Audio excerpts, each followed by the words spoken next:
Looks like we're live, which is great. Thank you, Kathy. I appreciate that. We're starting a little late today, and I apologize for that. Let me explain. So normally we start around 12. We do these on Wednesdays and Fridays. If you're interested in learning English and asking questions in English about English, then you're welcome to join every Wednesday and Friday at 12 o'clock Eastern Standard Time. That's when it is. So feel free to join. Today, it wasn't my fault. I thought I had planned a lesson show with Francis from the UK. And I thought I was planning it with him. Actually, I thought it was today, and it is next week. So feel free to join for that. It's a scheduling error, not my fault though. It is 100% Kathy's fault. She made a mistake. She blew it. She screwed up. But we learn from our mistakes, right, Kathy? That's right. So it'll be next Wednesday on the 28th at about 12 o'clock Eastern Standard Time, 5 p.m. GMT. Is that right? Is that actually right? Hold on a second. What time is GMT right now? I think it's +5. Yeah, that's right. Oh, no. Crap. I've been saying 5 this whole time. It's actually 4. I've been off. I've assumed this, and I've been off for the last 3 months. Every time I say, 'cause in my brain, it's 5 hours difference, but I guess now it's 4. Well, oops. So, take that back. 12 o'clock Eastern Standard Time, 4 p.m. GMT. Always or just right now? I'm not sure if that changes. Hold on. I gotta know. I must know this now. Does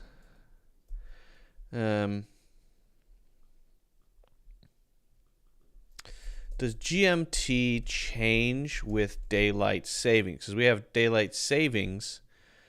Okay, the switch to daylight savings time does not affect UTC. It refers to time on the Zero or Greenwich. Okay, UTC. What the heck? I just want to know. Is EST always 5 hours? Okay, here's an answer to my question. This is what I want to know.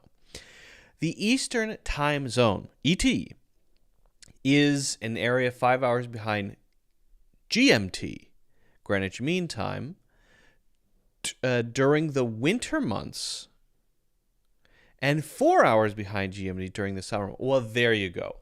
So I am wrong, but I'm not always wrong. I'm only wrong right now. But if you wait a little while, I won't be wrong anymore. I'll be right. So how about them apples? Anyway, I think you get the idea. If you haven't already done so, don't forget to hit the like button and subscribe. That helps out the channel a lot. Even if you just push the like button, that helps out. A little click of the button.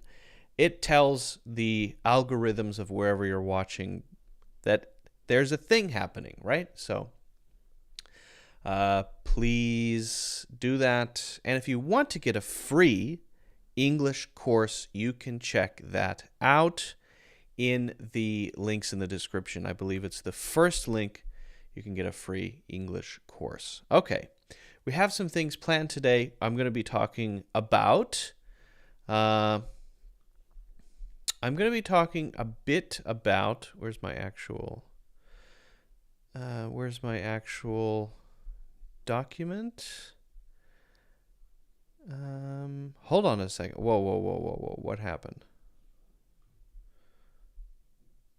Okay, yeah, I'm going to be talking a little bit about grammar. We'll be talking about conditionals, first and zero conditional, which I think is interesting or boring, depending on how you look at it. And then we'll also talk about writing a little bit. I want to look at some bad writing. And I want to, of course, talk about the magical pill that you can take to improve your English. Have to talk about it at least. And if you have questions about English grammar, culture, well, American culture, English grammar, pronunciation, idioms, phrases, whatever, let me know, ask, and I will do my best to answer. Again, hope you're all having a fantastic Friday. What is this? Friday, September 23rd, 2027. Nice. All right, let's get started. I see someone in the chat talking about Bauer, talking about Iran. I mean, yeah, I'm open to it. Here's the thing is I'm undereducated about it. I just know that there was this is just from my memory and what I've heard, a 22-year-old was killed by the morality police and or the Sharia, is that right? Sharia police, something like that. And then now there are protests happening about the hijab that you're supposed to wear, but now there's a protest against that norm. Everyone's taking them off or burning them in protest of that event. So I think that's what happened. I don't know what you want me to say about it, though. Big fan from India, says Brocode. Thank you for joining, Brocode. Could you make a video over interview or examinations? So actually, I am working on a course about examinations. For the interview one, I have a full course on that. So if you want to check that out, that is on the website. You can check the links. There's a 3-hour course that covers a job interview English, a lot of the questions you'll encounter, how to answer those questions so that you can actually get a better job, and things like preparing for the interview as well as the resume or CV, all of that stuff. So you can check that out in the links. I don't have a single video on job interview English, although I do have a single video on making an introduction, which I guess is related. So check that one out. I think you could just go to the channel and search, the YouTube channel, and search introductions, and then you could probably find that video about how to make an introduction. Ray is here from Mexico, and Aleda is here. Fantastic. Aleda is here from Argentina. Wonderful. Amazing. That reminds me, maybe I should just share this in the groups. So bear with me a second while I do that. Then for real, we'll get started. For real. Okay.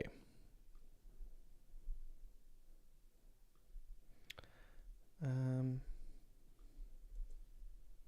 we go.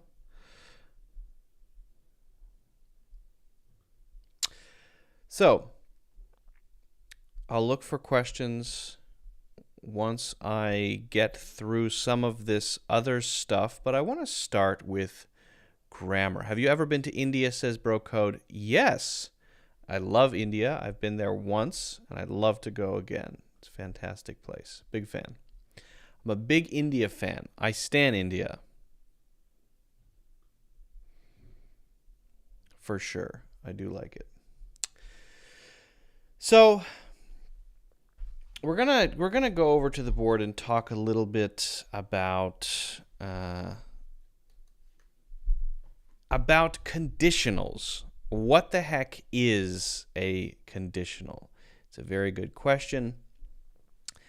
There are different types, right? And there are different ways to use them. They suggest different things when you use them in different ways. And so I think the best thing to do is to just try to get a feeling for how they work, with some examples, right? So we're gonna go through a few. We're not going to talk about every type of conditional because it's a pretty complex topic, and as with anything related to grammar, it's kind of messy. And so the only thing that you can do is look at examples, try to get the idea, try to understand the structure, and you kind of slowly just start to, okay, I understand what this is about. Trying to turn on my board here because I need that in order to do the examples. Come on, little board. You can do it. Why is it blinking? It's blinking. That's not what I need. It's telling me, what? What the heck? Hold on a second. I can't do this without my board. What? Give me a second.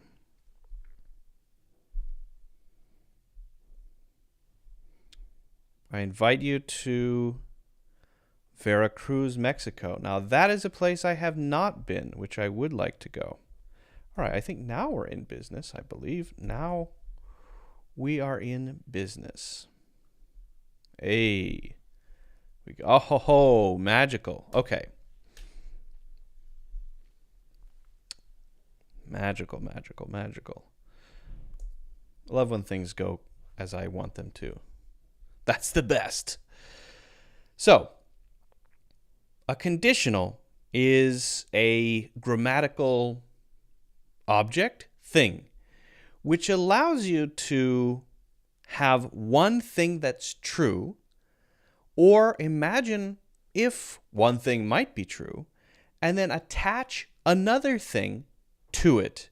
And I'm sure you're familiar with this. We often usually we associate the word if with conditionals.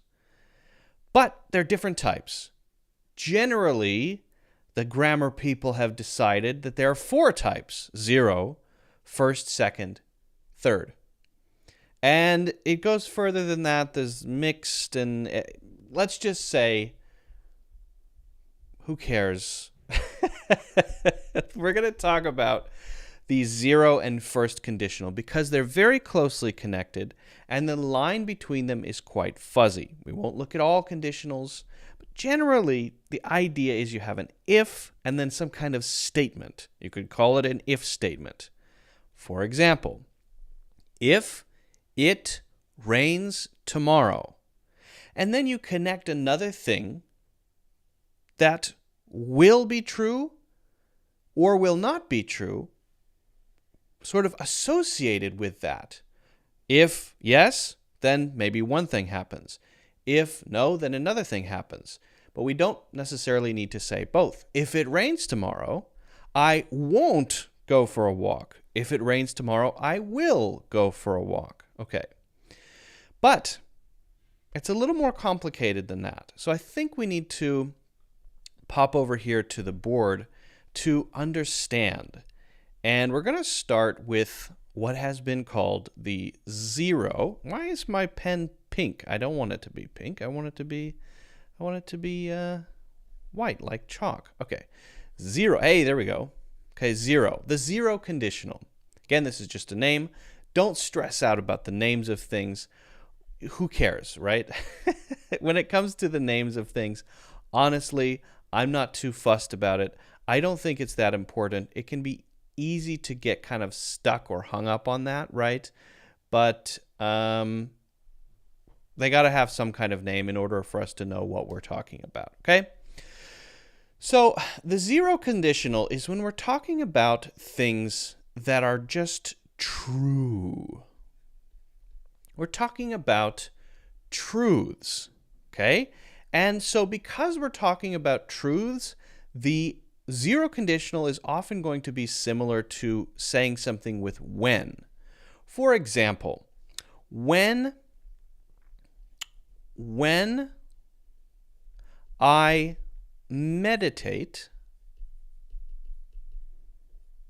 Now, comma there, I feel calm. Okay. Now, is this talking about a specific time that I'm meditating? Or is this talking about generally the fact of meditation related to me? It's talking about the fact that this thing causes another thing. And it's always true. It always happens this way, right? So it's not focusing on a specific time that I meditate. It's not focusing on me maybe doing this tomorrow and then I will feel this way. It's just connecting one thing to another thing. Now, when I don't meditate, maybe I don't feel calm. Well, maybe I do, maybe I don't. But the point is to connect this action, me meditating, to this result, and it is generally true 100% of the time. So this is the zero conditional. And you'll notice here, we don't usually use will when we're doing this one, because again, will is part of a timeline. If you're on a timeline and this is now, will is specifically a future thing. But for the zero, I'm not super focused on the will, on the thing that is probably going to or is going to happen in the future. No, I'm just stating a truth, stating a general fact. Let's now remove the when, if I can erase that and fix that a little bit, and let's just say if. So it's the same thing, right? That's all it is. That's all it is. If I meditate, I feel calm. And we can imagine here a little when. When lets us know that it's very concrete and solid. So think about things that have these connections or correlations. We could even say that there's a relationship between these two things. What's the relationship? This leads directly to this. It always does. Okay, you could probably come up with a million examples. We could say, when it rains, we dance. Now, think about, well, I should put if here, right? Of course. If it rains, we dance. Now, think about this one. This one's kind of silly, but what does that mean? Well, it's suggesting that it doesn't matter if it's tomorrow or next year. We're talking about the fact that there's a relationship between raining and dancing. We do this when it rains. Maybe it's a ritual. So if it's a ritual that you have, when I get up, I have coffee. If I get up, that's a difference between if and when, because that's an interesting one. I just thought of that just now. But when it rains, we dance. There's a correlation, a direct connection. So that's the zero. If it rains, we dance. Okay. The truth is, if it rains, we dance. Now, I think that if I meditate one, I feel calm is good, but actually I would choose to use when there, because when makes it feel like inevitably I will do that in the future. And it's something that I do regularly, and if might give people a feeling that, well, it could maybe not happen. Maybe I'll never meditate again in my life, right? So we could sometimes get that feeling from it. Now, I did mention the when I get up, if I get up thing. I wasn't really thinking about that one, but when I think about that, it makes me suddenly realize, yes, there is that difference between if and when, because when you say when, it's an eventuality. It's going to happen when I get up, right? It always happens.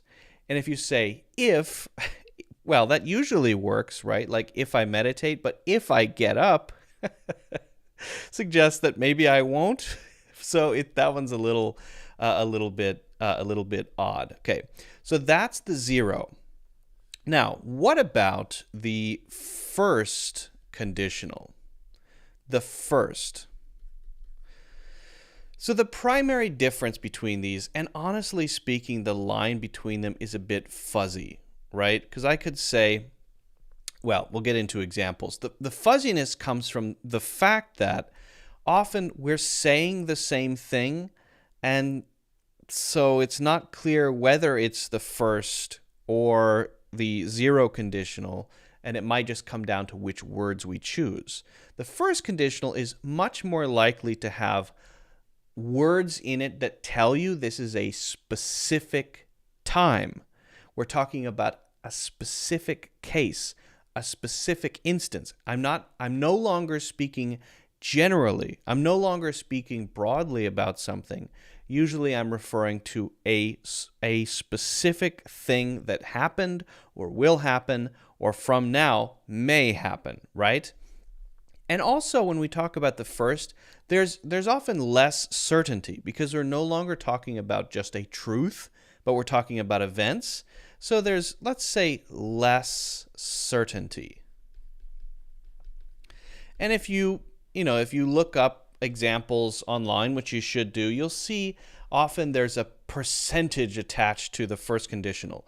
The zero conditional is 100%, and the first conditional is 50 to 70%. I mean, that's kind of stupid. It's just less certain than a direct result. A leads to B. That's a truth. Okay, well that then is 100%, and we're not talking about the event. If it's the first conditional, A leads to B, and it's probably. Let's say it's probably true, and we're also talking about a specific event. Okay, so what would be an example of a first conditional? If I get up early, there it could be using if with get up. If I get up early, I will go for a walk. Okay? So what's the difference here? I'm talking about today and tomorrow, things, events that are happening, right? That could happen, that may happen. It's possible that I won't get up early, but if I do, I will go for a walk. Again, it's a specific event, not a general truth. If I say, if I get up early, I go for a walk, that would be then the zero conditional again, because it's talking about every time that I do get up early. It's a truth. And every time that happens, I go for a walk. So that's zero. If I get up early, we could maybe add in there tomorrow morning. I don't know what that is. Tomorrow morning, I will go for a walk. Okay, now I'm talking about me saying this today about tomorrow and wondering whether or not I will get up before 10 a.m., right? So the feeling is very different. And notice that I have the word will here. Doesn't have to be the word will. It could be, for example, I am going. I'm going for a walk. That's fine too. Often there is some language that suggests that there's a future event coming up if this thing is true or if this thing happens. Now, hopefully that makes the first and zero clear. I want to just mention one thing is that we can reverse the order. This is generally true for conditionals of this. So you could say, I will go for a walk if I get up early. You could say, I feel calm if I meditate. I feel calm when I meditate. The difference there is that you don't have the comma, okay? If I get up early, comma, I will go for a walk. I will go for a walk, no comma, if I get up early. So hopefully that makes these clear. If you have any questions about this stuff, let me know. I know it can be kind of complicated with all of the grammar words. I would just say don't focus too much on the words, the grammary words. Instead, make sure you understand what it is and you know how to use it. The best way to do that is to come up with examples. So feel free to share those with me. If you haven't already done so, don't forget to hit the like button and subscribe. I will go for a walk. I like rain because it keeps bad persons at their home and cleans the roads. Whoa, wait a second. Rain keeps bad people at home? This is the first time I've heard that. I got caught in the rain yesterday. I'm trying to. This comment here is kind of blowing my mind. I'm just trying to understand it. Which bad people and why? Why don't?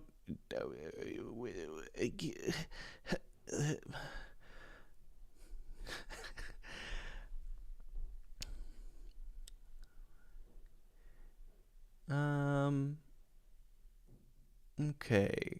Coach, a question. Is there a possibility that gift a verb, greetings from Colombia, that gift a verb, can you explain what you mean here? Not quite sure I understand, but I would like to understand. Alejandro is here. Hello, hello. Good vibes all around. Much appreciated. Thank you so much. Wissam Zati is here. Hello. Ria Sahu. Hello, hello. Good to have you. If I become rich, I'll buy a car. So what do you guys think? Is this the zero or the first conditional? Which one is this? What do you think? Hi, Coach. Hello, Dora. Good to have you. Thanks for joining. Appreciate it. Those of you just joining, welcome. We're talking about today a few different things. We were just talking about grammar, and we're going to be talking about a little bit of writing stuff later on. I have a few things planned. But if you have questions, of course, you can ask those. Questions about idioms, phrases, grammar, culture, word differences, pronunciation, or whatever. Camilo, hello, hello, hello, hello. Welcome, everybody. Well, Pipe, I would say if you become rich, you could buy a car. You can buy a car if you're not rich, too, because I don't know where you live, but if you were, for example, in the United States, you can buy some cheap cars. Dora says, do you take classes on a daily basis? I do these live classes twice a week on Wednesday and Friday. And then I have courses that you can take. Those are in the links in the description. Okay, Ferrari is a little more expensive. Yeah. Although you could probably buy maybe a 1980 Ferrari or something for a few $1,000s. I've seen cars that are... I've seen some pretty unbelievably cheap cars. Let's see how the cheapest car we can find here. Okay, so there's one car website which is pretty popular. It's a new model, so that you can... if you guys are curious about car prices in America, why don't we just take a quick look? Let me know what you want me to search for. And Vitalia, I see your question. I'll get to that in a second. So one website that's quite popular for a website that's popular for buying cars, if you want to get a car in America, is Carvana.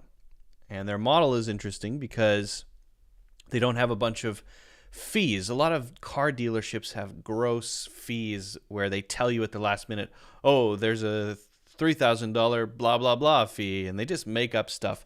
The car buying experience for secondhand cars in the United States, I know because I've been through it, is deeply unpleasant. It is not fun. It's not great. And you feel like you're always at risk of being scammed or cheated or buying a lemon. A lemon is a car that looks nice, looks cool, but is actually junk. So Carvana, their model is interesting because you just go on the website, you find a car, you decide how you're going to pay for it, and then you buy it. And then they ship it to your house. And you can even have it shipped to your house, and then they'll take your old car and give you money for your old car. It's pretty cool. So, and you don't have to buy with cash. You can finance as well. So I'm just curious, what is the cheapest car we can find on Carvana? Just curious here. So let's say I want to search a car. Search cars. Okay. I have to actually search. Okay. Price. I'm going to go with the, I'm going to just do full price. And then it starts at 9,000. Wow. Okay. I was hoping we could get, because I've seen cars for sale on the side of the road for, $1,500, but I guess they're a little classier than that. So let's go between 9,000 and 14,000. And let's say I want I don't care about brand, but I want I want a hatchback. I want a hatchback, and I don't care how old it is. And actually, I want to make it even cheaper. I want to go. Can I type in a lower number? 2,000. Probably not. 1,000 to 8,000. Let's see if I can find that. Probably not. No, I don't think so. Okay, 13,000. That's keeping me pretty low. All right. So for $11,000, we can get a 2012 Fiat 500 with 97,000 miles, which is a lot of miles. For $12,000, we can get a 2014 Nissan Versa with 100,000. That's a lot of miles. 100,000 miles. Wow, this is more expensive than I thought. $12,000 for a 2010 Honda Fit with 95,000 miles. That is not a good deal. I would expect to pay like $2,000 for that. That's not a great deal at all. I'm not a big fan of this car. Okay, it's clean. It's clean. Kind of old, but it's clean. Front wheel drive. Wow, you'd have to pay. Can you believe that? Pay $300 per month to buy this car? Let's see what the delivery fee is. The delivery fee on this car is $1,190 to have it delivered to your house, and $1,299 for the taxes, title, and registration. Okay, well, and it's, I mean, doesn't look that nice. Now let's go on the other side. I'm just curious. What if I want to pay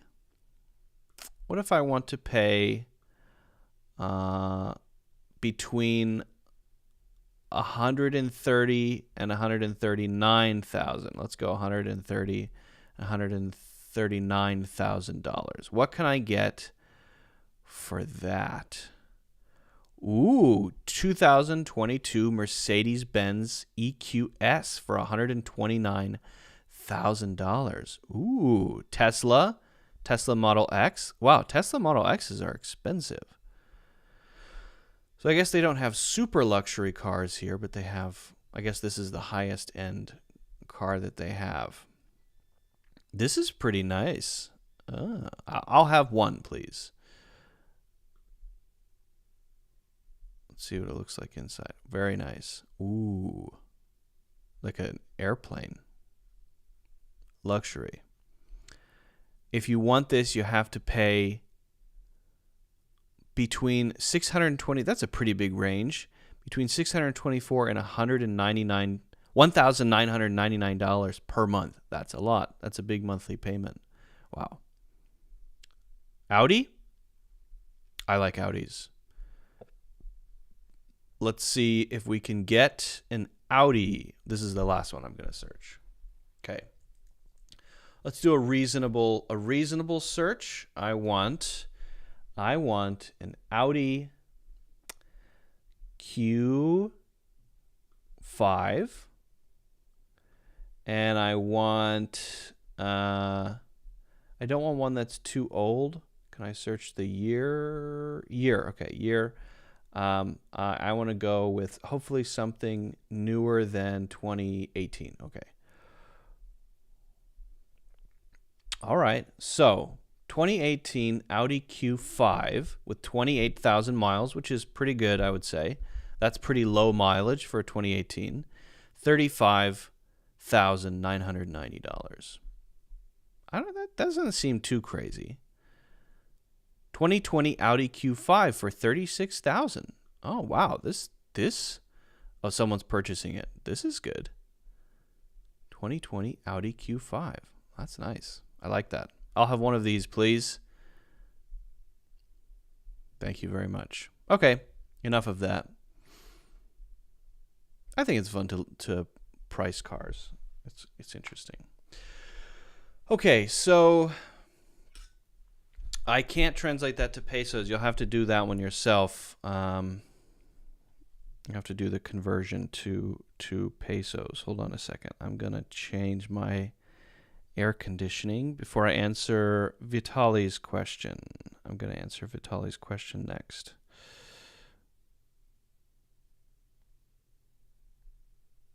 Okay. Vitali says, "Hi, Luke. What does outworked by no one and no one will outwork me mean?" These are taglines of Dwayne Johnson. So Dwayne Johnson, a.k.a. The Rock, although I don't think he likes to be called The Rock anymore. That was his pro wrestling name. Now I think he's just Dwayne Johnson. He must have said these as inspirational quotes to, or maybe competitive quotes, I don't know, to let people know how hard he works. He's known as a very, very hardworking person. He gets up at 4 a.m. and works out for several hours and then does a bunch of other stuff. He's in every single movie that's ever made. He's a busy guy.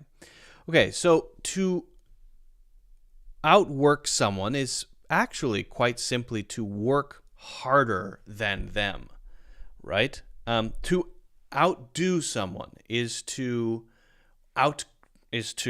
let's say perform better than them. And you can say outperform. In fact, out goes in front of a lot of words. Outdo, outperform, outwork, outspend,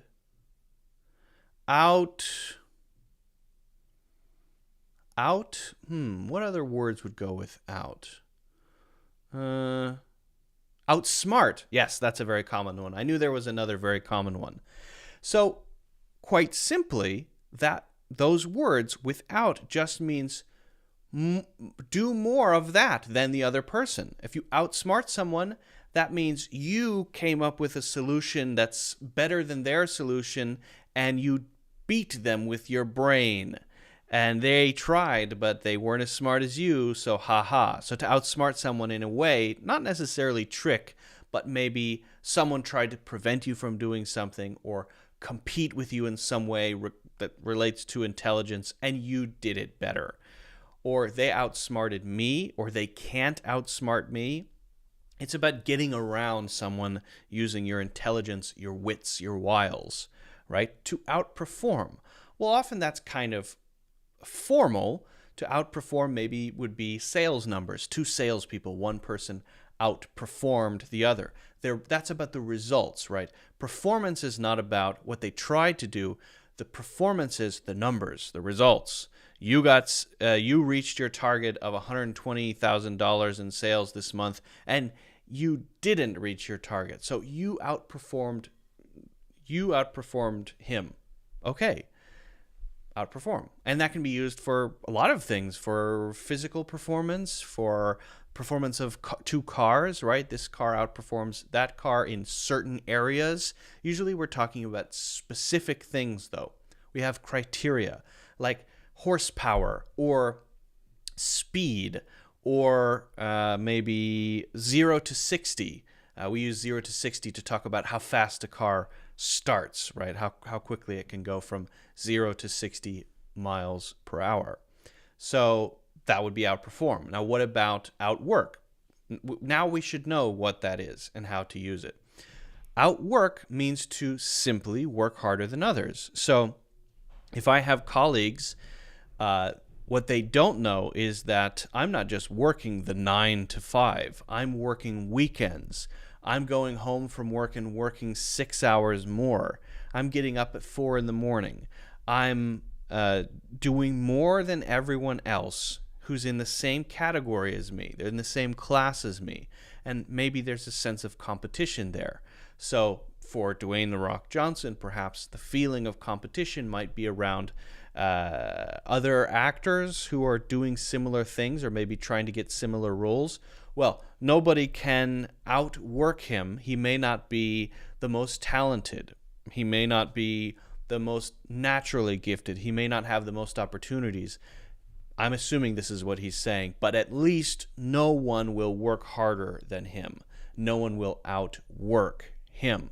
So hopefully that's clear. If you see out in front of a word, simply tell yourself, okay, it means to do more than that. And again, the ones that I mentioned are really common, particularly outwork, outperform, outsmart, and also outdo, which is similar to outperform and outwork. Okay, good question from Vitali. Excellent question. Christian C., hello, greetings. Camilo says there are 3 types of capital: economic, social, and intellectual. I need to be economical enough. I'm running away from the social and would love more intellectual capital. Okay. All right, great. Sir, may I know how many vocabularies you know? I don't know. I don't know how many vocabulary words I know. I've never actually counted before. I'm not quite sure about that. I've heard that the average person knows about, the average native English speaker knows maybe somewhere between 30 and 40,000 words. So maybe that. Can we just assume that I know more? I like the thought that maybe I know more. Maybe I know 50. But I really don't know how many words I know. But on a daily basis, you really only need about, less than 5,000 words to get along in any language, to survive, to function, to handle daily stuff. You don't need more than 5,000 words. You can probably get along pretty well on 2,000 or 3,000 words, actually. What does boa mean? I don't know what boa means. That's a good question. Rolita from the Dominican Republic, thank you. Great to have you. Okay.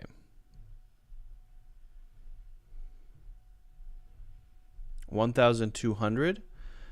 Yeah, I mean, you could have very minimal interactions with 1,200, but I think you'd need 2,000 or 3,000 to really get by in daily life situations, for sure.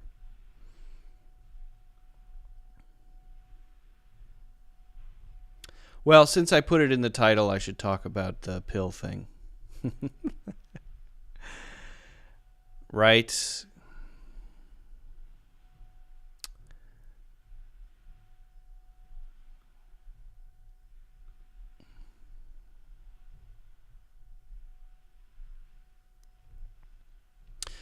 Let's do that.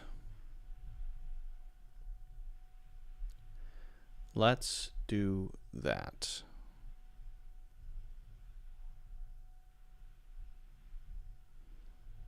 One second. I'm just pulling this up.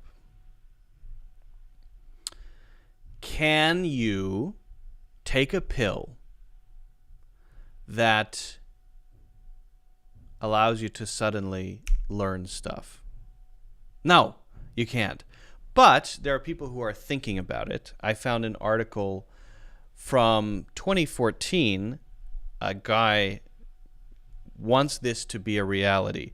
Now, this is separate from the other type of pill, which supposedly helps increase your brain power and brain capacity. So there are 2 sort of categories here. One is a fictional thing that is something people would like to create. And the other is something that's real, that is a category which has been studied and where you can actually buy stuff in that category. So there's knowledge in a pill, and then there's neurotropics. And neurotropics are basically supplements that help you focus and help increase the power of your brain. We'll talk about both of them, but I want to quickly go through a short article on the topic, the one that I found, and it's really short, so we're going to just read through it quickly.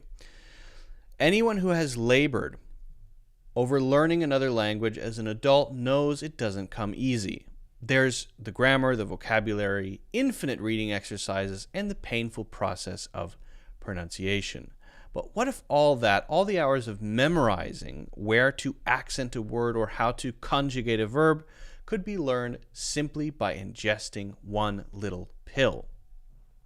This may sound like Alice in Wonderland eating cookies to grow or shrink, but according to a recent TED Talk from MIT Media Lab founder Nicholas Negroponte, it could be a reality, could become our reality in the next 30 years, kind of a long timeline. This is a quote now. We have been doing a lot of consuming of information through our eyes. That may be a very inefficient channel. My prediction is that we're going to ingest information, he said in a video. We're going to swallow a pill and know English. Pretty cool. You're going to swallow a pill and know Shakespeare. Negroponte said he has already begun discussing this knowledge drug with Edward Boyden, a neuroscientist at MIT, and Hugh Herr, the head of the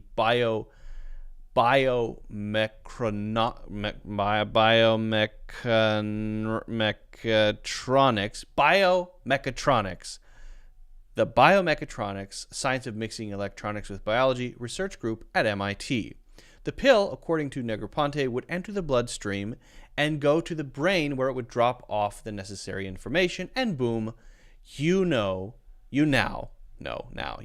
speak Mandarin. That would be pretty cool. But the question, I think, would be, is it worth doing, right? If you can just take something to know something, is it the same as learning it over time? Because learning something is also the experience of doing it. Learning something is also the struggle and the pain and the frustration and the joy when you get something right, the excitement, the process. So I don't know. There might be, if it were ever possible to take a pill, it might be good to take the pill to learn, let's say, if it's English, to learn 30,000 vocabulary words and how to use them. But then the fun part would be practicing it and using it and interacting with people, right? To leverage the knowledge that you swallowed. It's kind of time consuming to just sit there and study a bunch of words, right? So to be able to take a pill to get that, I think would be pretty cool. But this is obviously a long way off. I'm curious, if you could take that pill, would you take that pill? Would you take a 30,000 vocabulary word pill that would give you the 35,000 most common English words in a second? Very curious. Now, what about the other type? The other type is neurotropics, and these are essentially supplements that most of them are natural from what I can tell, that help people focus. So we're not talking about Adderall or drugs that people take for things like ADHD. We're talking about supplements that are supposed to improve the power of your brain. Now, in researching this a little bit, I came across some interesting cases where people said it didn't help them at all. Some people said it really helped them concentrate, and they found that they were able to speak without having to look for the words more easily by taking certain neurotropic supplements. And some people said it actually caused harm. I saw a couple of people who said that it actually was very negative for them. But I found a video. I don't want to watch the whole thing, but this video covers a few supplements that are actually pretty common, that apparently these supplements boost your brain power. And Hello and welcome to Math Simplified. In this video, we will talk about 5 natural supplements that will boost your brain health and can also improve your memory, alertness, and general cognitive function. Such supplements are known as neurotropics or cognition-enhancing drugs. In our previous video, we talked about brain fog. These supplements that we will discuss can also help you get rid of brain fog. He's saying brain fog there, which is that feeling of not being able to find your words, not being able to think clearly. After I got COVID, several days after, I got very severe, terrible brain fog. And it was like all of the words were behind a cloud or a screen and I couldn't find them. It was really frustrating. If you would like to understand how brain fog occurs, you can click the banner above to watch that video. Okay, fish oil supplements are a rich source of docosahexaenoic acid, also known as DHA, and eicosapentaenoic acid, also known as EPA, which are two. Now let's talk about the second nootropic supplement, which is known as Resveratrol. Resveratrol is an antioxidant that occurs naturally in the skin of purple and red fruits like grapes, raspberries, and blueberries. It's also found in red wine, chocolates, and peanuts. It has been suggested that taking resveratrol supplements could prevent the deterioration of hippocampus. Hippocampus is an important part of the brain associated with memory. Okay, if this is true, the treatment could slow down the decline in brain function. Thought to work by increasing blood flow to the brain and is claimed to improve functions like focus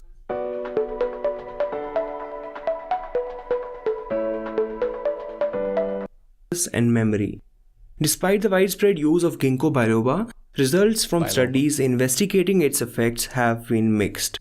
Some studies have found that taking ginkgo biloba supplements can help reduce age-related decline in brain function. One study in healthy middle-aged people found that taking ginkgo biloba supplements helped improve memory and thinking skills. While more studies are needed to confirm these, this in turn prevents the drowsiness that occurs as the levels of adenosine in the body increases. Beyond boosting alertness, a 2018 study suggests that caffeine causes an increase in brain entropy, which refers to complex and variable brain activity. When entropy is high, it also affects our memory. It causes disorientation, burning of the feet, and problems in the nervous system. It is found in foods such as milk, chicken, fish, and eggs. If you are a vegetarian, then you should eat dairy products like curd, cheese, and milk. Even a mild deficiency of other B vitamins like thiamine, riboflavin, and niacin can impact our memory.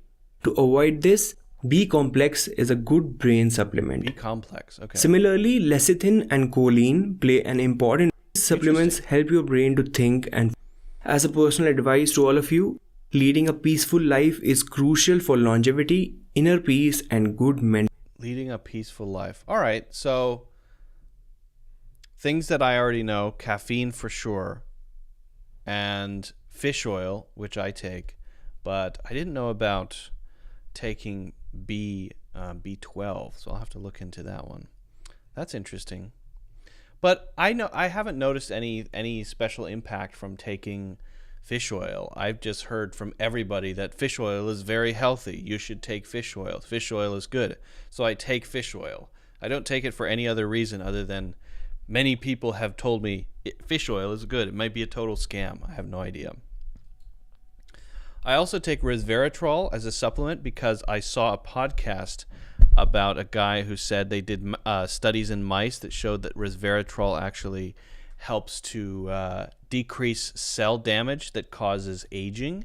And so apparently taking resveratrol is one way to slow down the aging process. And I thought, maybe get started earlier on that.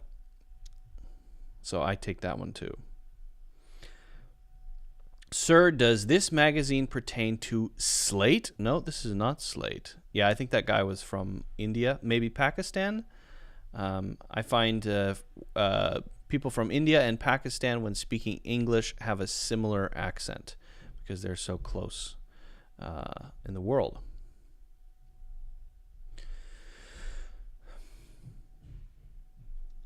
Sorry about the clunking noises. There's someone in my house cleaning, and they're vacuuming, and it's making noises. So I apologize if that's distracting, all of the clunking sounds. All right. I wanted to look at some writing as well. So we'll do that next.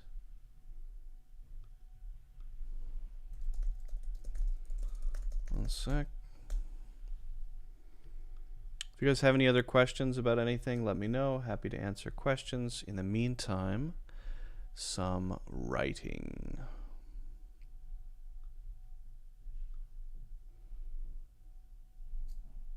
We're just going to pull it up, and then we'll look at it. What makes good writing? What makes bad writing? Why is writing less clear?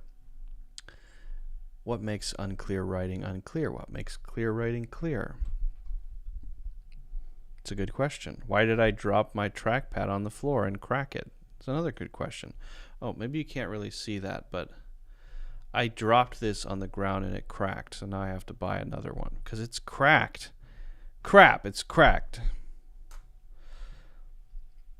It served me well, though. I've had this thing for probably 4 years, this Apple trackpad. I love it so much, but it's time to get a new one. It's time for a refresh because it's broken. Dora, I have been to India. I spent some time in India, actually. I spent quite a few months there. I really enjoyed it, and I would love to go back. That would be great. Okay. So, we're going to take a look at a sample of writing that I just found it online. I don't know. It's from somewhere. I didn't come up with it myself. I just found it. But what makes bad writing bad? What makes good writing good? Well, that's not a simple question. Or those are not simple questions. But generally speaking, it takes looking at good writing, examples of good writing, and looking at bad writing, examples of bad writing, and then kind of just getting a feeling for it over time. Now, you can pick up books like The Elements of Style, which is great. I would strongly recommend it. Most recommended book on writing clearly. But I think what we can do now is take a quick look at a section of writing that I just found online, and we can see what about it isn't so great, right? There are some things wrong with it, some things simpler, some things more complicated. This won't be totally comprehensive, but I think these kinds of explorations can be a good way, a good sort of exercise to get a feel for better writing. Okay, so let's just read through it. I hate wet and rainy days. It rained a lot in 1816, a lot, like every day. The weather in Europe was abnormally wet because it rained in Switzerland on 130 out of the 183 days from April to September. If I was Mary Shelley, I might decide to write a book too. After all, it was the only thing you could do without TV or anything. She said that she passed the summer of 1816 in the environs of Geneva. We occasionally amused ourselves with some German stories of ghosts. Okay, so what's your general impression? You probably feel it just like I did when I was trying to read through that. This is very clunky. It is hard to read through. It's not very smooth. It has a lot of things that cause you to stop and say, what was that, right? So what we're going to do is just take a look at this and see if we can fix a few things, not everything, okay? What's the obvious stuff? Well, are there any spelling problems? Yes, there is one right here. So, okay, rainy, let's spell that correctly. What the heck? Okay, I don't know why my rainy's like that. Let me rewrite that. Okay, R-A-I-N-Y. But if you think about it, why would we need to say wet and rainy? if it's rainy, it's wet, right? So it's possible that we can avoid being redundant here by just saying, I hate rainy days. Doesn't that have a lot more impact than saying I hate wet and rainy days? Because it's kind of saying the same exact thing. It rained a lot in 1816, a lot, like every day. Again, we have an issue here with being redundant. Oops, I can't write this high up. I'm going to write this a little lower. We have an issue here with being redundant. Redundant means we're repeating things or saying things we don't need to say because it's already been said. It's already been expressed. Exactly. It's superfluous, right? Okay. So we might say it rained a lot in 1816 and then cancel a lot like every day. That sounds like spoken conversational English, right? Or we could say it rained every day in 1816. And I don't think it really matters which one you use, but pick one and don't repeat yourself. It rained, and we would change this if we wanted to use it to almost. It rained almost every day in 1816. Okay, good. Okay, 1 second. It's getting a little noisy, and I can't hear myself. 1 sec.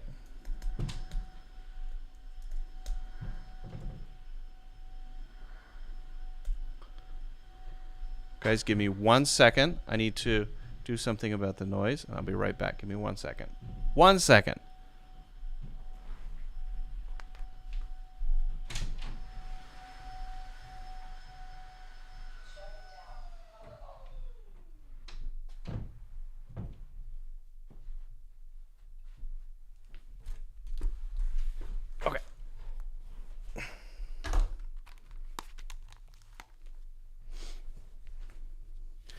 All right, back to it. Yeah, exactly. Hold on, I'm just checking the sound. Okay, we're good.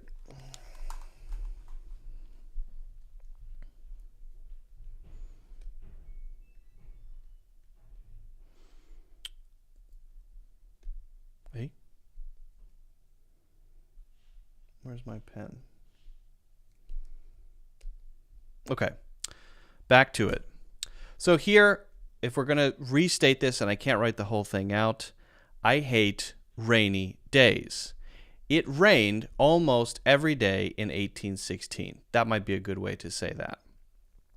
The weather in Europe was abnormally wet because it rained in Switzerland on 130 out of 183 days. Now, if we wanted to say that, again, I feel like the whole thing is redundant. If we wanted to say it, we might say something like, it rained in Switzerland for 130 of 183 days. Or it rained 130 out of 183 days in Switzerland. From April to September is, again, very detailed. The general feeling here, I think, is that it is way too detailed, and no one cares about the specifics of how many days out of how many it rained. And also, we just said it rained a lot every day. So if we got rid of this whole thing, it rained almost every day in 1816, and we didn't say that, then we might say it rained in Switzerland for 130 out of 183 days. And then I would get rid of from April to September because I feel it's an unnecessary amount of detail. It's an excess of detail that nobody really cares about. If you want to say it, it's okay. But then don't say the weather in Europe was abnormally wet. And don't say the weather in Europe was abnormally wet because it rained. Why is the because here? It's wet because it rained? Think about that for a second. No, it's wet and it rained. That's not really a because relationship, is it? It is wet and it rained for 130 out of 183 days. The wetness, the abnormal wetness, and the amount it rained are the same thing. It's not that one is causing the other. So again, say either one. So the problem here is that it rained a lot here, and you have the weather was abnormally wet here, and because it rained in Switzerland on 130 out of 183 days here, we've said the same thing already many times, and this is a big problem.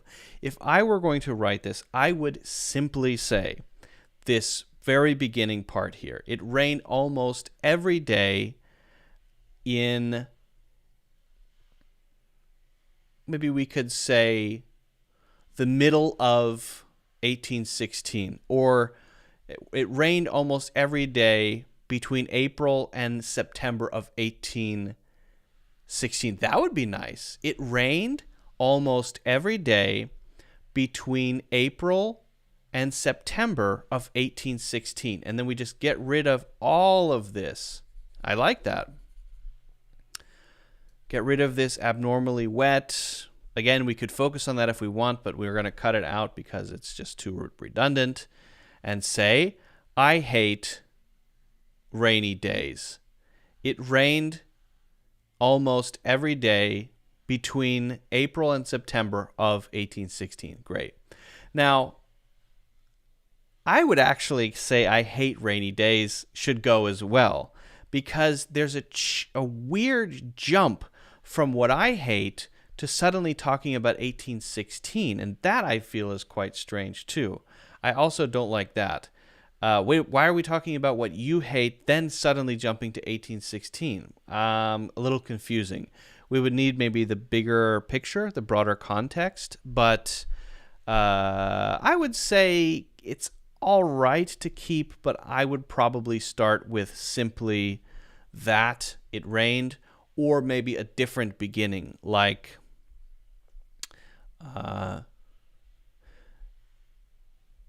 the thesis statement. Mary Shelley may have decided to write a book due to the bizarre weather in Switzerland at the time. I don't know, something like that. And then start talking about the rain a little bit. It just seems like a strange leap, talking about yourself and then the weather in 1816. Okay. If I was Mary Shelley, this should be instead if I were Mary Shelley. Basic mistake here. I might decide, and generally I might have decided to write a book too. So if we said that would be okay. It rained almost every day from April to September of 1816. If I were Mary Shelley, I might have decided to write a book too. That would be then okay. But might decide and was causes some confusion, so we just have to be careful about that. After all, it was the only, there are two N's here, that's a basic problem, it was the only thing you could do without TV or anything. This is a very sort of text message sentence. This does not sound like serious writing, right? This sounds like a text message. So let's get rid of after all. I don't really like that either. And just start. Sometimes you just start. We don't need that beginning there. It was the only thing you could do without TV or anything. What they're trying to say is because back then in 1816 there was no TV, but it sounds like the way that it's written is that Mary Shelley didn't have a TV or anything. And this or anything here is very sort of spoken English. So what is the or anything supposed to be talking about? What do you mean or anything? Right? Chicken curry? What is the anything? So it's not specific. If you're not being specific, then you don't need it, okay?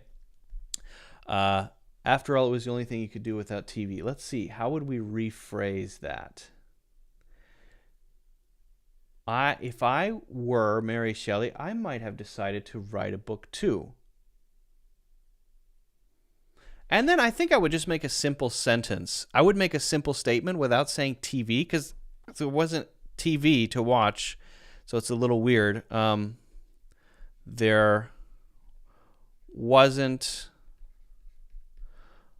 much else to do. There wasn't much else to do. Yeah, that sounds better. Okay. It rained a lot. It rained almost every day between April and September of 1816. If I were Mary Shelley, I might have decided to write a book too. There wasn't much else to do. Isn't that a lot simpler? Doesn't that sound a lot better? Okay, then we're mostly through the whole thing. So we've taken all of that mess of repetitive mess and we've just condensed it, crunched it down into the important stuff, and less is more. Often when it comes to writing, if you can be clear and not redundant, you're actually doing more because the image in the other person's mind, the reader's mind, it clicks in and it's more clear and more real. Okay. Then she said that she, okay, there's an issue there, two she's, because you could just say, well, she said, you could say she twice there. Past the summer of 1816 in the environs of Geneva, we occasionally amused ourselves with some German stories of ghosts. Okay, I don't have access to the whole thing, so I don't know why the writer here is using we, because now it feels like she's with Mary Shelley, so that's a little confusing. So I don't have the whole thing. I'm just looking at a little paragraph. In the environs of Geneva is awkward phrasing. This person is trying to use a big word, and they don't know how to use it. The environs of this place, it's an awkward usage of environment, sort of like the atmosphere or surroundings of Geneva, Switzerland. So why do we have to say she said she passed the summer of 1816? Because if she said she did, then she did, unless she's lying. Did she lie? And if she's not lying, and we can assume she's not lying, then we don't need to say she said that she, because that little piece there feels awkward to me. And I think instead of saying that, we could just say she passed the summer of 1816 in the environs of Geneva. They're quoting here. She said that she, okay.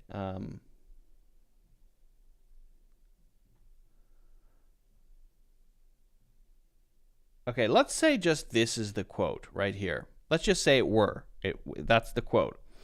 If we were going to do that, we would say, according to Shelley, comma, she, then the quote. That's how I would say it. According to Shelley, comma, she, quote, passed the summer of 1816 in the environs of Geneva.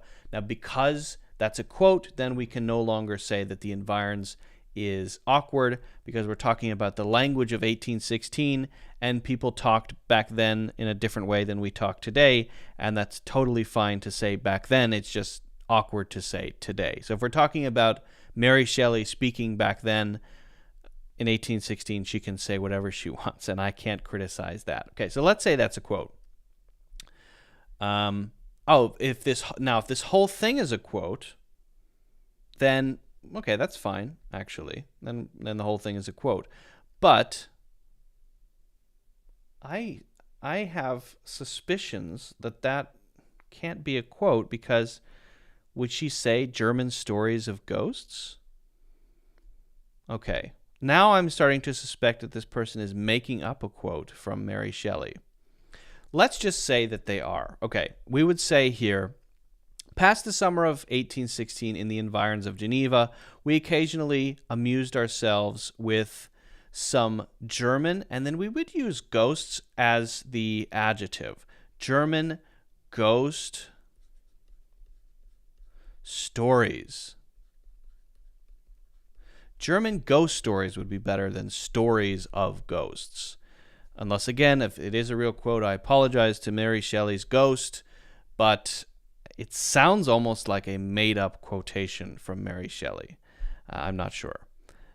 If this is made up, then I wouldn't use environs either. I would say she passed the summer of 1816 around Geneva or in Geneva, and occasionally amused Yeah, that's the other awkward thing here, because when you're quoting someone, if it continues on like this, then it kind of messes up the voice in your head that tells you who's saying what, right?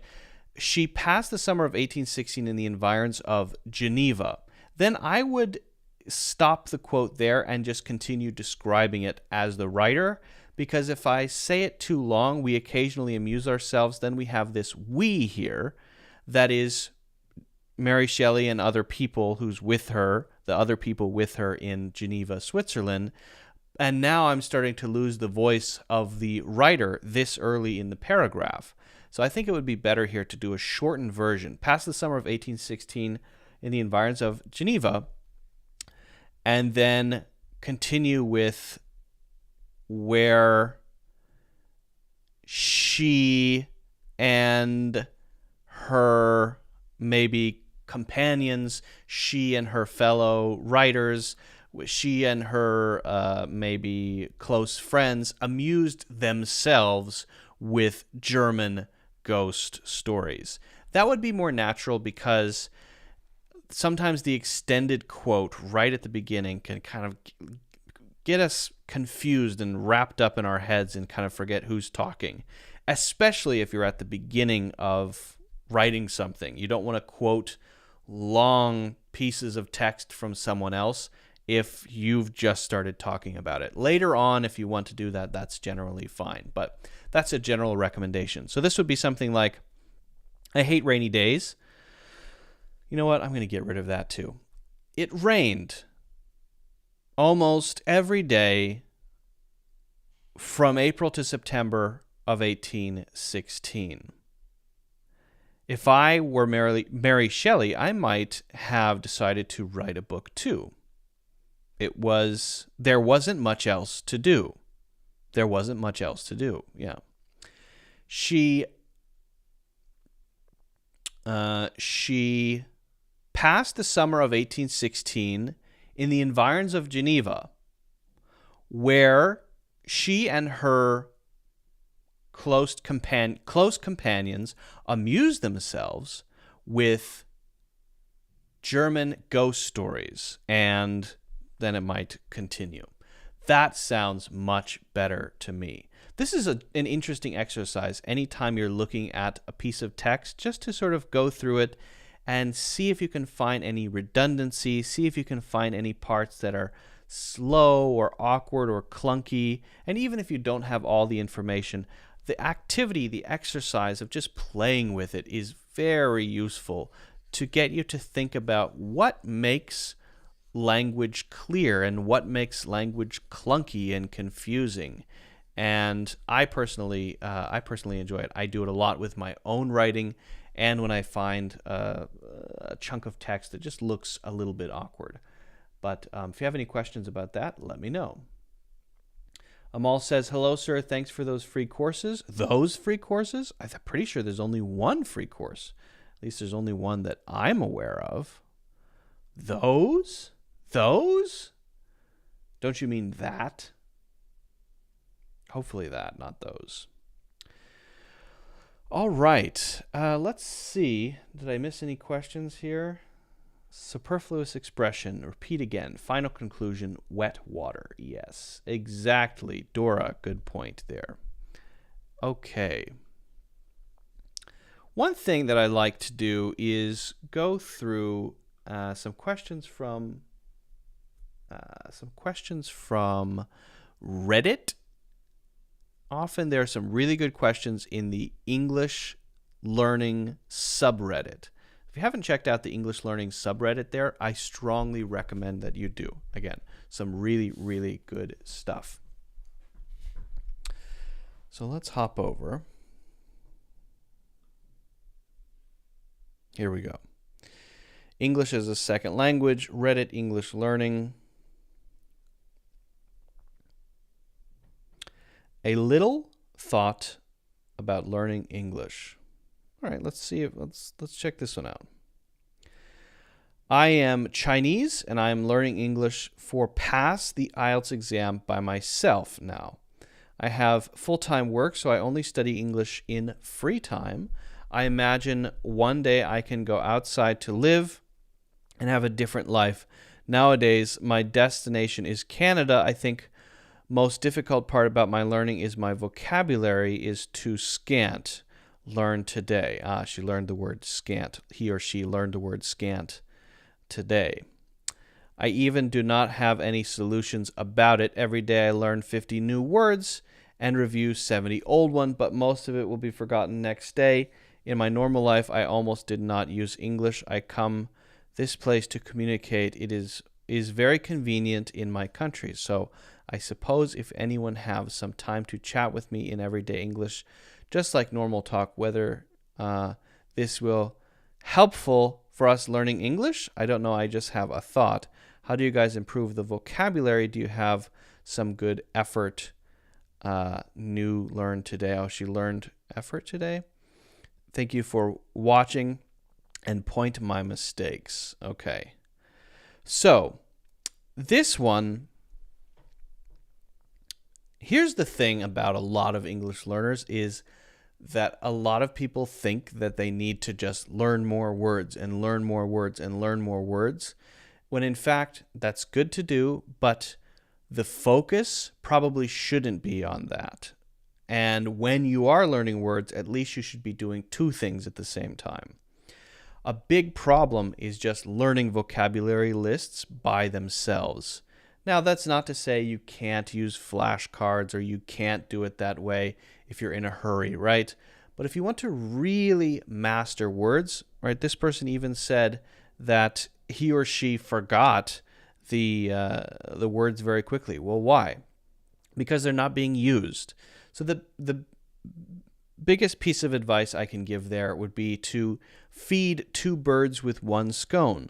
In other words, yeah, the problem is you learn the words and you don't remember. So it sounds to me like you're wasting a huge amount of your time. And it seems like an easy activity to just sit there and learn words. But why don't you do two things, which is going to help you learn the words better as well? Maybe you practice your writing for Ielts and your vocabulary at the same time. So you look at an Ielts writing prompt, right? You make a short outline and then you write your Ielts writing answer. And you try then to find synonyms for 5 simple words. So you have simple words that you've used and you try to find a word that's going to fit into any 5 words, not any 5, but 5 of the words in your written composition. But to know if they fit naturally, you have to research the word, look at example sentences that include that word, make sure the sense is correct, and you're forcing yourself to explore the different meanings of the word and to explore the usage of the word. So you're not just memorizing it. The benefit of that is that you also then can see yourself using it. The thing that causes you to forget is that it has no application. It goes in, it goes out. Now you've actually clicked it into a sentence. Click, there it is. It's part of a sentence. And you can see it in the sentence that you made. So by attaching it to meaning, a word attached to meaning, used in a context, it's much more likely to stay in your brain. And you're going to be less likely to forget it. The more you use a word, the easier it is to remember. After you use it 3, 4, 5 times, you'll be able to recall it anytime you need. More importantly, not just recall it, but recall how to use it correctly. And the process for doing that, there are different ways to do it. But here would be to include those new words in your written composition. So then you're also working on your writing. You go through your writing and you see what you can improve. The key is to not make vocabulary the primary focus of your Ielts practice. That's a big mistake. And, just looking at this, I can see that this person has spent 0 time working on their writing skills. So they're going to take the Ielts exam and use maybe 20 fancy words, but they're going to fail terribly in the writing section, at least, because they don't even have basic punctuation, right? I always has to be capitalized. This is a period from this is a Chinese period. There's no space between the punctuation, where's for example, the comma here. So that just very basic stuff. And then making the writing clear, making sentences a little shorter perhaps, or connecting sentences together in interesting ways. There are a lot of actually simple sentence patterns that you can memorize. You can memorize the patterns, and that's going to improve your writing a lot too. So you have to approach an exam like Ielts with a bigger picture. You have to approach an exam like Ielts with a view toward improving your skill overall, which, yes, includes vocabulary, but also includes basic punctuation, simple writing techniques and sentence patterns. And when it comes to the speaking part, how to express opinions about things and link thoughts together, organize your thoughts as you're speaking. It's much more than just studying vocabulary. And if you just study vocabulary, you're not going to do well on the Ielts exam, or any exam for that matter. Let's see what other people have said here. Oh, okay. Yeah. Nice job, native speaker. Correction of just the question, right? I am Chinese and I am learning English to pass the Ielts exam by myself now. I have a full-time job, so I only... Yeah, look at these corrections here are fairly simple, not too complicated. A lot of it is just capitalizing the I's, right? Capitalize the I's. And some getting rid of some awkward phrasing here like a Chinese, and just use the adjective. Really simple stuff. It's not that much. Okay. Why don't you learn 5 or 10 new words so your brain can absorb the information? Yeah, absorbing is good. Check out Reddit Language Exchange to find a speaking partner. I didn't know that Reddit has a language exchange. Let's check out this subreddit in a second. 50 words per day is impossible. Try 5 per day. Yeah, that's a tough one for sure. I don't find it useful to memorize lists of new words. I learn words better by using them, reading them in context, writing them, and speaking them. Think about how your child learns their first language. They pick up words spoken by the people around them. Absolutely. Absolutely. Always capitalize the first letter of a sentence. Always capitalize the word I. Always leave a space after a period. This person is a girl after my own heart. She understands. Never put a space before a period, comma, or semicolon, or colon. Yep.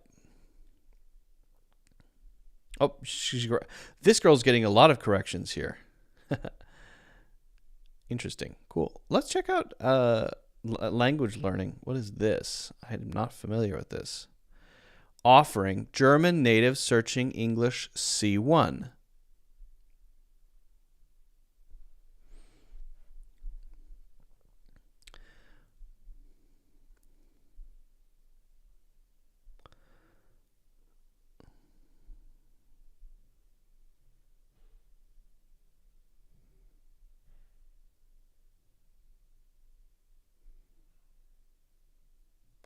Hello, Jorge from Brazil. Offering. Okay, so these are just offers for people. If anyone ever tries this, let me know how it goes. I'm really curious. This is apparently a subreddit with, how many members does this have? 109,000 members, which sounds like a lot. For a subreddit, that's not necessarily a ridiculous number. It's not necessarily that much. But if anyone is able to successfully find a language partner on this subreddit, it's called Reddit Language _exchange. I would love to hear about your experience. English native seeking Spanish. Hello, friends. I am a TESOL student, and I recently received my student teaching placement in Costa Rica. I'll be there over the summer for 18 weeks. I haven't studied Spanish before, so I started working on it right away. I'm not very far yet. Okay, looking for a partner to help them with Spanish. Wow, cool. So you could teach them Spanish and learn English and have a language exchange. Very cool. Offering Arabic, Iraqi dialect seeking English.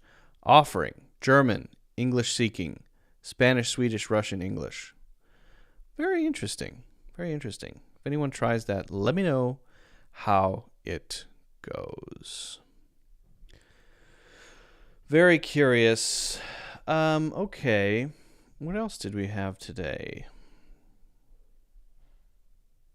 Yeah, there was one other topic I wanted to talk about. Welcome to those just joining. Thank you for doing so. If you haven't already done so, hit the like button and subscribe. That really helps out the channel. It's a small thing, but it helps a lot. Much appreciated. I wanted to talk about not being afraid, right?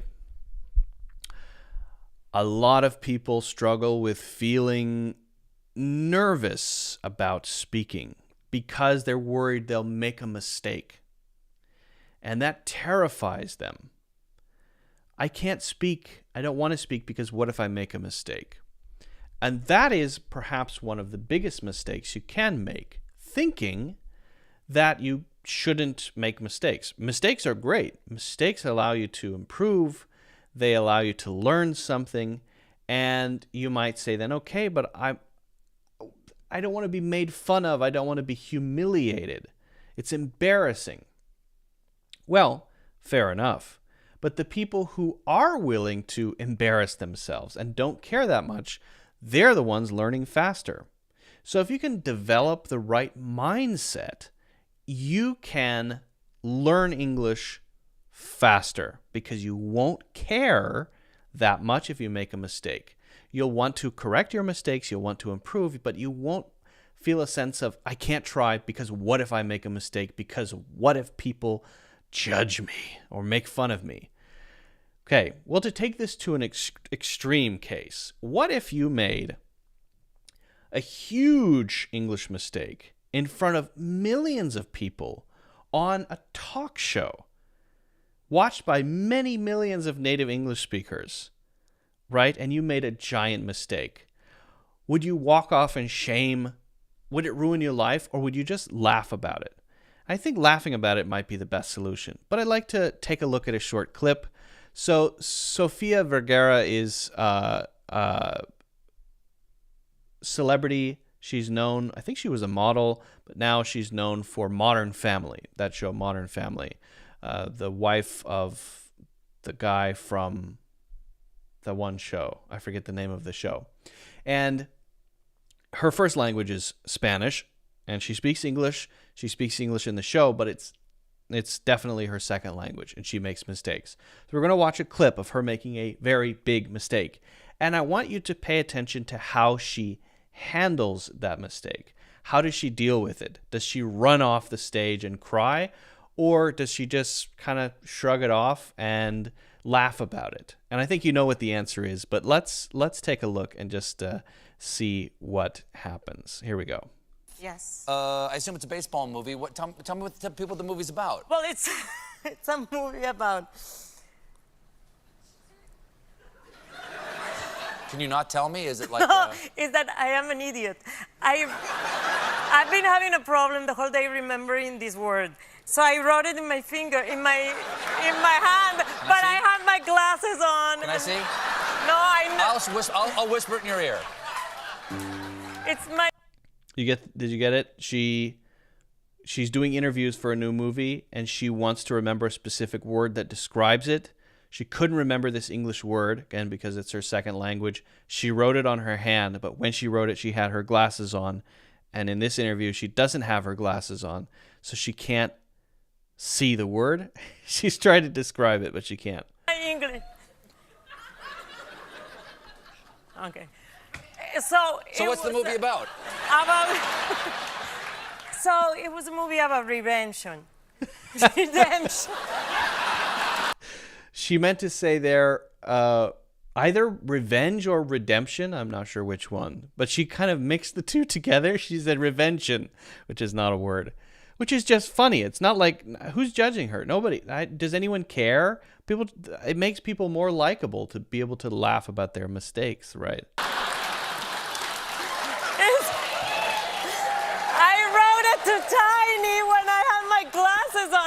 an idiot. I'm jet lagged. I'm sorry. It's about it's a movie- redemption, but I kept thinking constipation, Redemption. like congestion, like everything. Contraception. It covers everything. Everything. Name a it's subject, a movie it's about that. redemption. It's about a man who was supposed to have Redemption. a great career with the Yankees, and everything went wrong when he was young. And then with the New York Yankees. Yes. Okay. So I thought you were confused. Your face. I was not confused at all. Oh, okay. So, I was absolutely delighted to have you here, is what I was. okay, thank you so much. And so then. So the way that she handles that, saying revention, which is a made-up word, because she couldn't read the word because she wrote it down because English is not her first language and she needed that word to explain herself. That's such a great attitude to have. She just tries her best. Things happen. Yeah, millions of people are watching, but it's fine. And if I make a mistake, I'll just laugh about it. And do you think she's going to go home and cry because of that? I doubt it. She seems like a very confident person who's not too worried about not getting things perfect all the time, which is I think best. So that's one of the main issues I see among English learners. You guys need to relax because nobody really cares. And even if someone laughs at you, they might be laughing at you because that's a likable characteristic about you. They might find it endearing, right? I think I like Sophia Vergara more now because of this clip, because I can see that she doesn't take herself too seriously and she can laugh at her mistakes, which I think is a good characteristic and something that I can actually learn from, okay? So let me know how it goes. Try, push yourself. Put yourself in a situation that makes you feel nervous, and don't worry too much. And hopefully, if you make a mistake, someone will help you, and it'll be a bonding experience. Let me know how that goes. If you have any questions, feel free to let me know. If you haven't already done so, don't forget to hit the like button and subscribe.